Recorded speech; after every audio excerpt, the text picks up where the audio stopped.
Okay, hi everybody. This is lecture 4 in Ramanujan Explained. This is about entry in chapter 16 of Ramanujan's notebook, and it's a useful transformation formula. So, okay, this is what it looks like. So, on this side, so there's a 2 phi 1 here. So this is a 2 phi 1, some products, and this is 2 phi 2. So 2 in the numerator, 2 in the denominator. And it's one of the standard formulas. And the last time what we did was oops, for some reason I'm unable to control it as well as I'm usually able to.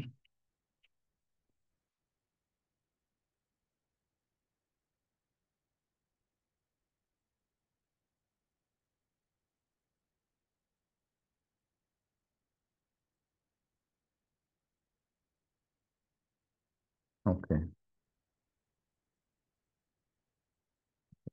so this. So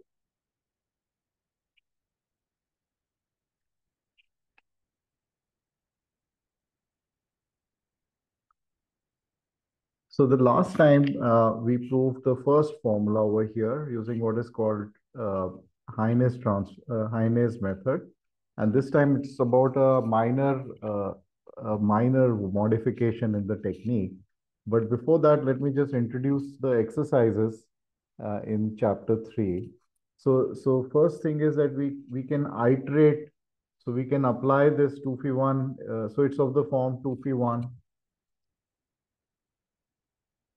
So this the formula which we had was of the form 2 phi 1. 2 phi 1 is equal to some products times 2 phi 1. And we can, so this is this one. And we can iterate it. So we can interchange the roles of, you can put this as A, this as B, and get something else. And then again, interchange it and get B. So these are called iterates of Heine transformation. And these are also very useful transformations, which Ramanujan used many times, but apparently did not explicitly write down. And uh, a minor variation of the technique leads to this identity right here. So this is also a problem. This has got, if you look over here, it has got a q raised to the power h and a q raised per t. And here there is some interchange. So there's a t times j in this. So typically Ramanujan used h equal to 2 and t equal to 1, or h equal to 1 and t equal to 2. And h equal to 1 and t equal to 1 is Heine's transformation. So this is Heine. And this formula in general appeared somewhere in 1966 in Andrews' papers, but it wasn't highlighted. It wasn't written like this. It was in a very weird way. And he only had it for h equal to 2 and t equal to 1 typically later. But somehow if he missed this one, and if you do h equal to 1, t equal to 2, a lot of these things just a lot of the formulas of Ramanujan just fall out as equal. So all of them can be obtained by Heine's method. And if we rewrite this in the form of Ramanujan's entry, then it will help you in doing the homework problems. So I should mention that when we are writing, when we have h is a complex number, then we are basically, so this is defined to be aq infinity over aq to the h q infinity. And here, absolute value of q is less than 1 for convergence of these products. So h could be anything. H could be a complex number for all we get. And here, of course, we're using h equal to 2 and t equal to 1. But so this is defined if it's 2 or 1, but it's true for any complex numbers. And um, so for these series, you want these guys to convert, these guys to be less than absolute value 1 to converge, and for these infinite products, you want the absolute value of q raised per t to be less. So this condition comes from, these conditions come from the products, and this condition comes from the sum over here for convergence. And this is very minor variation of Heinz transform. Somehow this has been missed, and um, it's easy enough um, to do a new one. And I'll just give a sample of the identities which Ramanujan has. So here is a sample. Oops. So this identity, then there is entry. So these are all entries in the lost notebook. And this one, so for some reason, he just takes certain kind of, uh, special cases. And if you take special cases, you get lots and lots of his identities. So if you recall, Ramanujan wrote his results uh, in a notebook and didn't include proofs. So and he may have got the proofs at different times. So it's very possible that uh, he had this kind of thing in mind, because these things came very close to each other. So already we have covered all these entries now in this chapter. So there are quite a large number which just follow from Heine's method and its special cases. So we are well into Ramanujan's entries now. Now let me show you. Let me begin the lecture.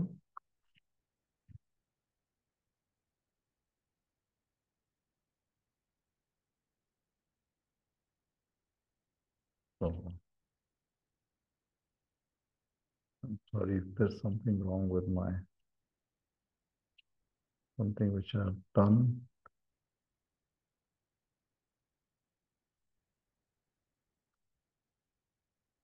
which has messed up my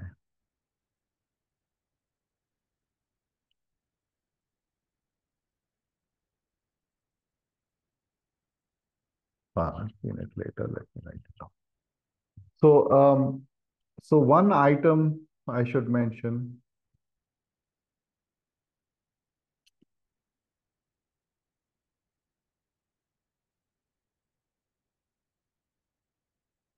which is very useful, one item which is very useful in taking these special cases is this limit as a goes to infinity. So if you have a q, uh, um, well, if you just have a sub q to the k and divide by a to the k. So this limit, so we're taking this limit. This we take a lot. So limit as a goes to infinity, and the top part is 1 minus a, 1 minus aq, and so on up to 1 minus aq to the k minus 1. And then we are dividing by a, so all these are divided by a. And then, so this you'll get minus 1 to the k, and you'll get q raised to the power 0 plus 1 plus 1 up to k minus 1. So this is somewhat, trivial limit, but we use it a lot. K choose to. And this is this is always there in hidden form in a 2p1. So now let me write down in entry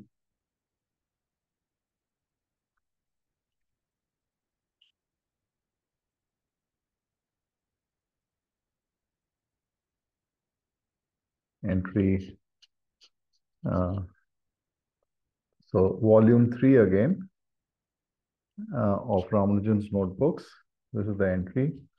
So AQ infinity divided by dq infinity is equal, sorry, times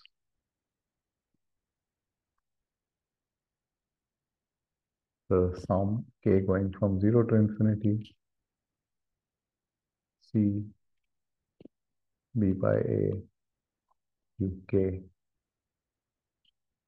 q t qk a raised for k is equal to n going from 0 to infinity b by a b by c qk q dt qk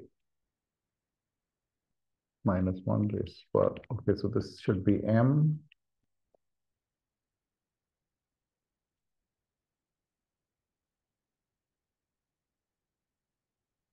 q raised for m choose 2 and ac raised for m. So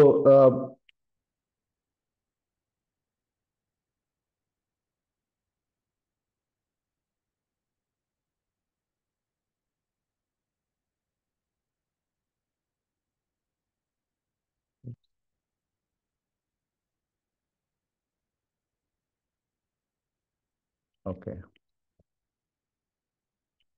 So this side has this kind of uh, 2 in the numerator, 2 in the denominator, and this guy, and this is a 2 phi 2 here. And if you remember this 2 phi 2, RPS has a minus 1 raised per m, q raised per m by 2 raised per something factor. So this is where that is. And this is some products times 2 phi 1. So this is entry 16.8. And let me just prove it. So prove. So last time we again we considered this product, this sum, b by a, c q k. So this guy, q d q sub k, a raised per k. So we had considered this for the 2p1. And in Heine's case, so in last time, we took cqk over dqk. So we expanded it in terms of cq infinity over cq to the k, q infinity, and so on. And dq infinity, dq to the k, q infinity. And then these two terms over here, we expanded using the binomial theorem. And then we interchange, right? So this time, the difference is that we expand cqk over dqk as a 2 phi 1. So we expand using,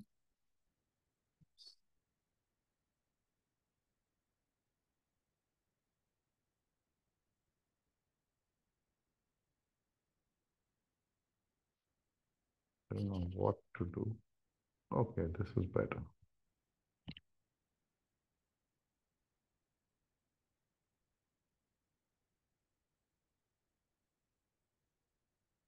Okay, some new feature. So we are going to expand this, and we use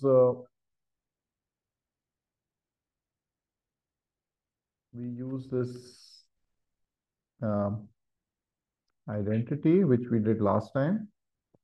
So d over c, d q cq to the k. So this is from using an identity last time where we said, okay, so this was the identity. Q raised for minus k, b c, q, and cqk over b. This was equal to c over b, qk, and cqk. So this was a terminating special case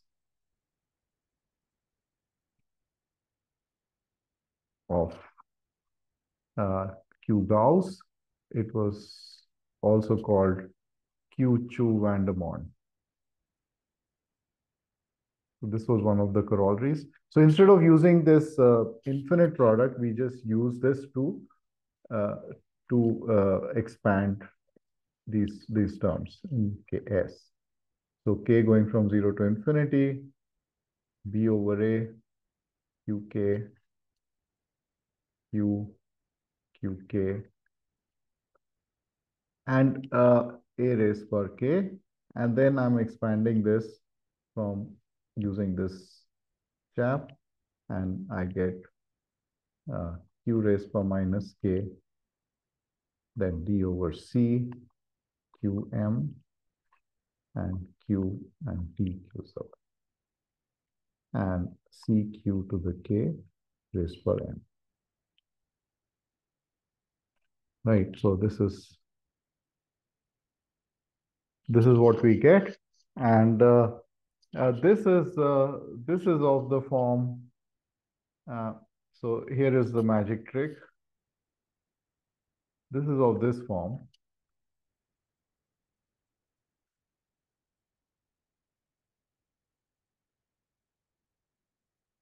And what we are doing is just making pictures like we do in calculus.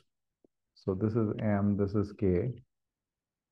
This is K equal to M. What we are doing is we are doing K going from 0 to infinity, and M is going from 0 to K. So we are summing like this. So this line is K equal to M. And what we want to do is we want to interchange the sum.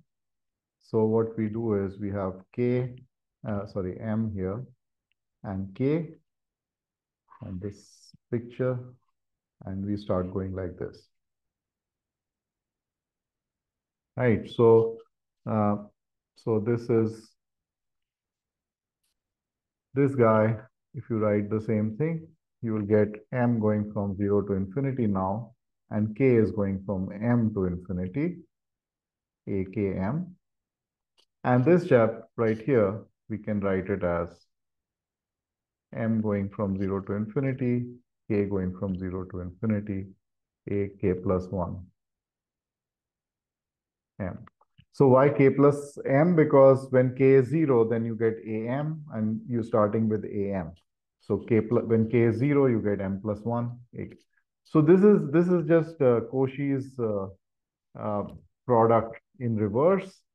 But somehow this seems to work a lot, and this is in fact what Wilf. So Wilf calls this the snake oil method.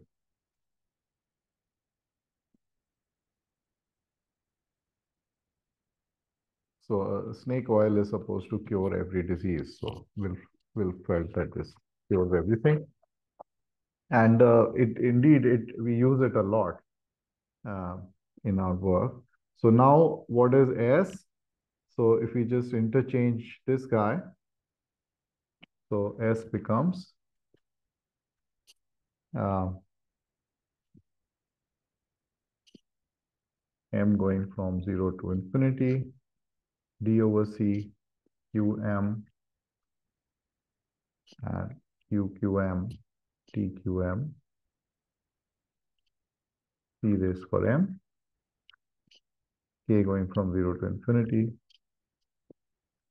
P over A, Q, K plus M over Q, Q, K plus M. And we have Q raised per minus K minus M, Q, M, K, no M, and A raised per K plus M. So just see, we have 4 terms here, right? So these 4 terms come here. This guy, this guy, this guy, and this guy will come outside, and that's fine. And this and this and this depend on K, so 3 terms.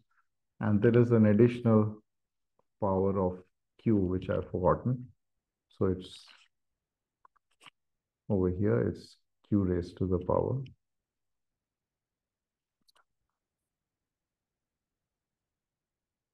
k plus m.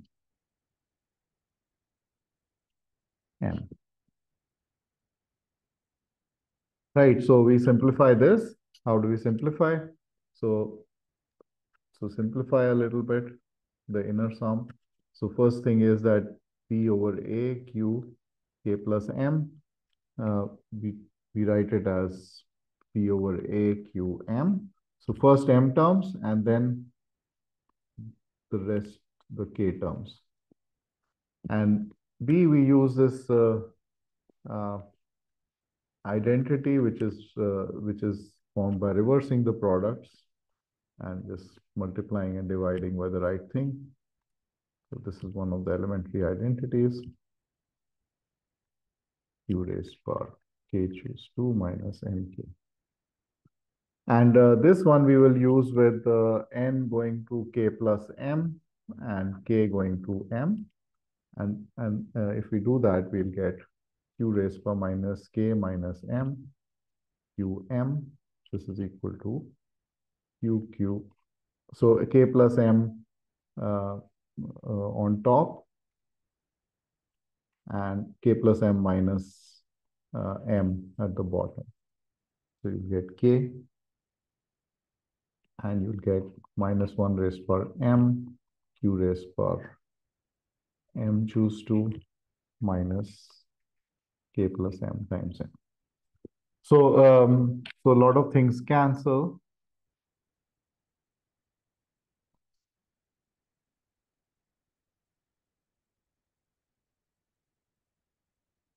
So if you compare, some things cancel. So we are using this over here. So one of these things cancel and this cancels and you get these extra terms which are in terms of m. So I'll just write down what you get. So we get S is equal to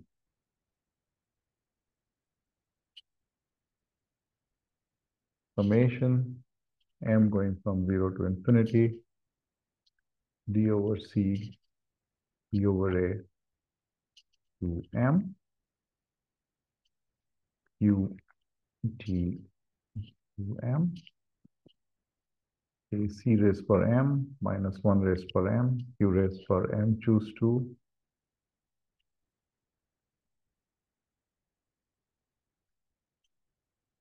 and k going from 0 to infinity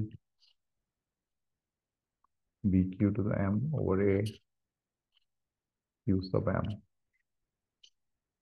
qqk qqm.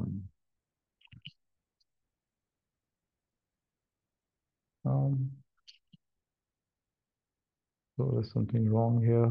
It should be bq to the m choose k here.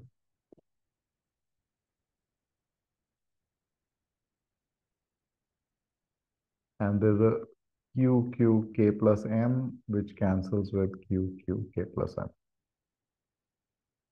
So this gets cancelled. And there's a raised for m. And now this chap is a 1, 3, 0, so you can apply the Q binomial theorem. So this is bqm over a times a q infinity divided by a q infinity. So this can be some. So the idea of the idea is the same essentially, except that we are using something else. And now we can bring this outside and we can write this guy over here. Uh, so I get, let me just write it down. So I get um, PQ infinity. I'll just explain how I got that. AQ infinity, sum m going from 0 to infinity, P over C, P over A, QM. So this AQ infinity has come out, and this BQ will be here. And we have AC to the M minus 1 to the M, Q raised per M. So this part right here, this one right here is just pq to the m q infinity, and this can be written as pq infinity divided by bqm. So the first m terms cancel, and we get this. So this part here, it gives you this term, and it gives you this guy. And rest was all there. D over C, B over A, Q, D were all there. All these things were there already. This should be M. Right. So this proves it. This is the proof. As you can see, it's very mild modification, but it works. So just to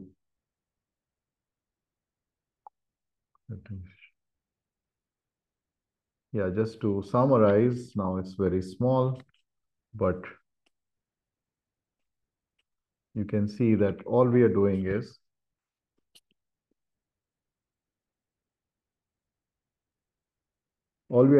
we are writing a ratio of two of these terms as a 2 phi 1 instead of a instead of a 1 phi 0, and interchanging the summation using this technique.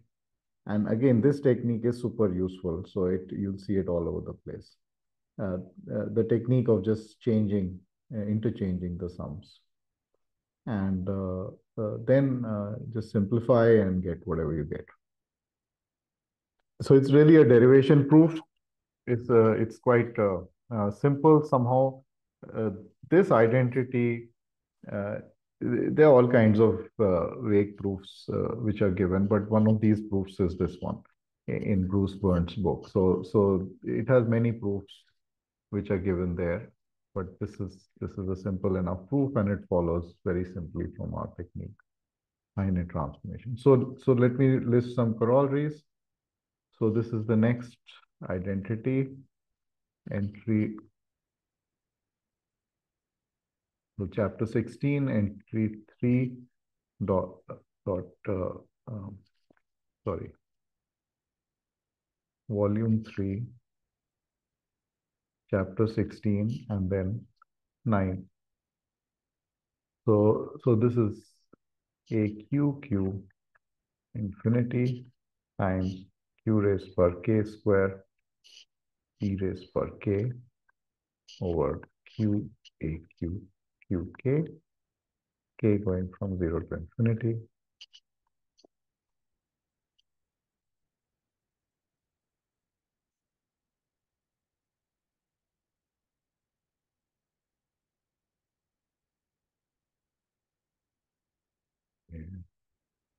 So I should at some point stop using this sub q.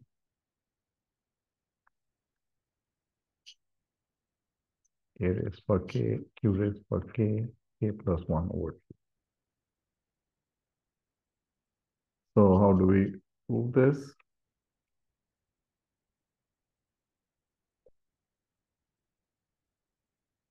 The proof is quite easy. I'll just indicate some of the I mean, just the details and just the outline, and you leave the details to you. So in the previous entry, you take d going to 0 and a going to 0 as a limit, and then replace c by b. And then we'll get following, we'll get 1 over b q infinity, summation k going from 0 to infinity, c over b qk qqk minus 1 raised per k, q raised per k, k minus 1, b raised per k is equal to m going from 0 to infinity, q raised per k square minus, okay, let me just use k,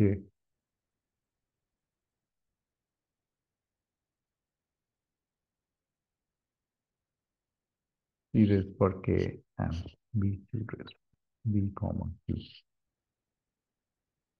qk. So you get this, and then all you have to do is relabel and replace C by BQ and B by AQ, and you're done. So this gives you the gives. So that's corollary one.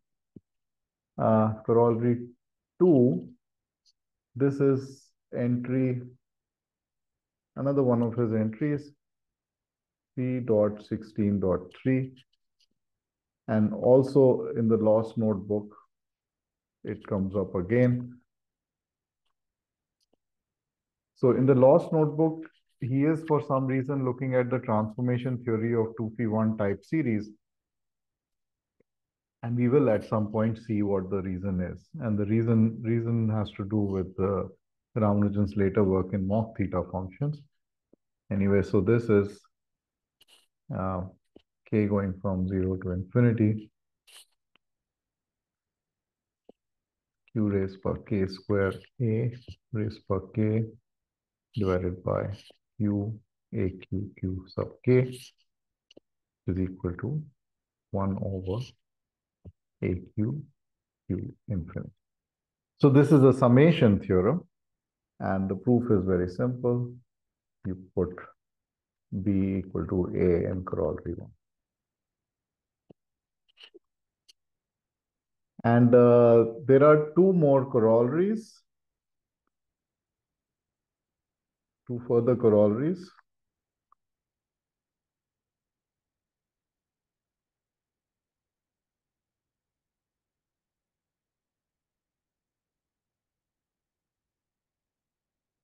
Uh, of of entry 16.9, and these are mentioned in Ramanujan's notebooks, and these are as follows. So so now I'm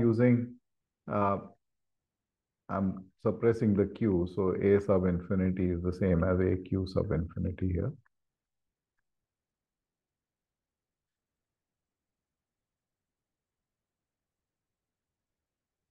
K going from 0 to infinity, q raised per k plus 1. And this is k square. And is there a 2 there? So,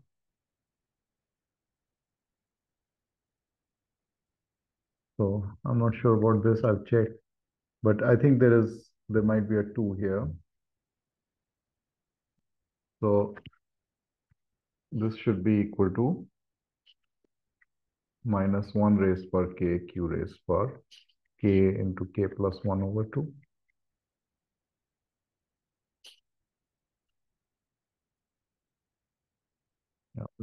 Concrete. So the proof is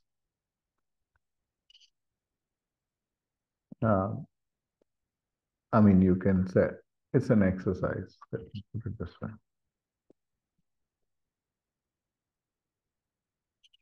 So you just you just take a special case here very quickly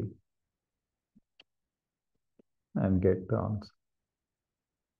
So these are in entry 9.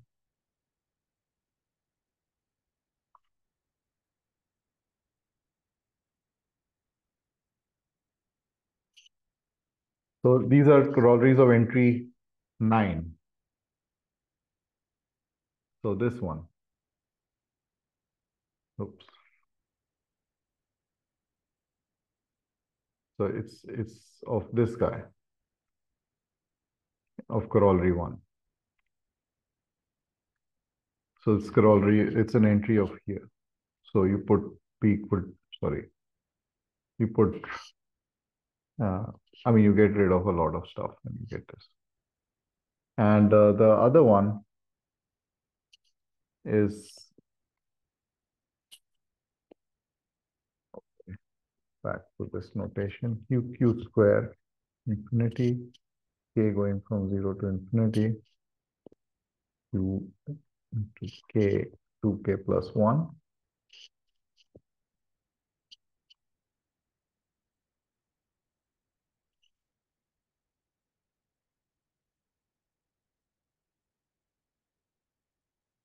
Um, Q raised for k square.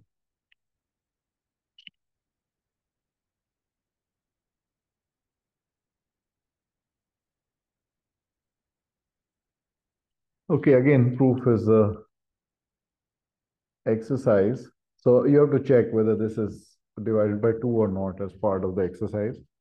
But the real question is why these special cases? So the real exercise is, real question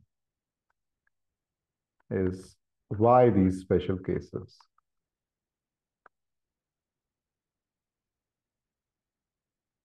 So this is one of the mysteries that we need to answer. And I mean, one of the reasons is that if you look at this, this is a triangular number.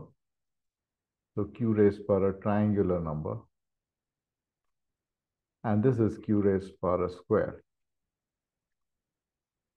So these are not precisely generating functions of q raised power k square, but alternating over there. So slight variation on the classical theme. And this is something which attracted Ramanujan. So a lot of his special cases seem to be hanging around these kind of guys, and we will see more about these things as we go along. So yeah, that's it to summarize. So that's it for this lecture. To summarize, we have just a minor modification of Heine's method, and in this modification we use some other identity to expand the inner sum, and this is organic. You can do it for any identity that you've got. You can expand it and keep going. So for somebody who's an somebody like Ramanujan, who's an inventive genius, this is something which you would have tried. And what is interesting here is that he has also uh, taken some special cases when he does that. And somehow this is the second round of Ramanujan's organization. So he has put simpler identities first. So it's clearly he would have got uh, identities, the bigger ones first, and then taken special cases. And he put one of the small special cases over here, and all these identities show up in various forms in his continued fractions. So so it's not that he was just doing it just for the heck of it, but these were showing up multiple times in his work. And what I want to do next time, so we have already got we've got a bunch of identities, and I'm planned to put some more exercises in this chapter, in this lecture, after this lecture, which include many more of Ramanujan's transformation formulas from the Lost Notebook and here, and we will now go to the next technique, and that technique involves taking limits, and that involves doing some little bit of background work on infinite products. So the plan now is to spend a lecture on infinite products, maybe, and the goal is, so the goal here is to define what is called so little bit of infinite products. So the goal is also to define what is the Q gamma function. And that will help us take some limits. So that will help. This will be for taking limits. It will help us take limits as q goes to 1. So we already have one limit for going to 2 goes to 1. So if you take limits, if you can take limits of these infinite products somehow, um, and taking limits of the infinite sum is easy, then we can try to examine what of the hypergeometric theory Ramanujan had. So that will cover a lot more. If we get this technique in, it will cover a lot more things. And this is also required somehow now. I mean, it was already required, but this will also help us understand some other set of the next set of Ramanujan's results, which are about bilateral sums. So there's some more facility about the analytic properties are required. So we will do some products. All right, so that's what I had for the day. Any questions?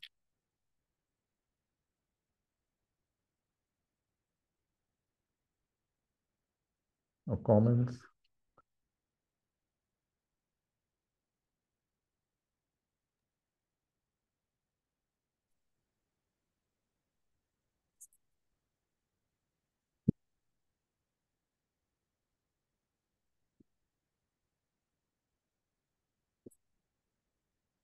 Yeah, it was nice to hear. Okay, thank you. Yeah. So I'm going to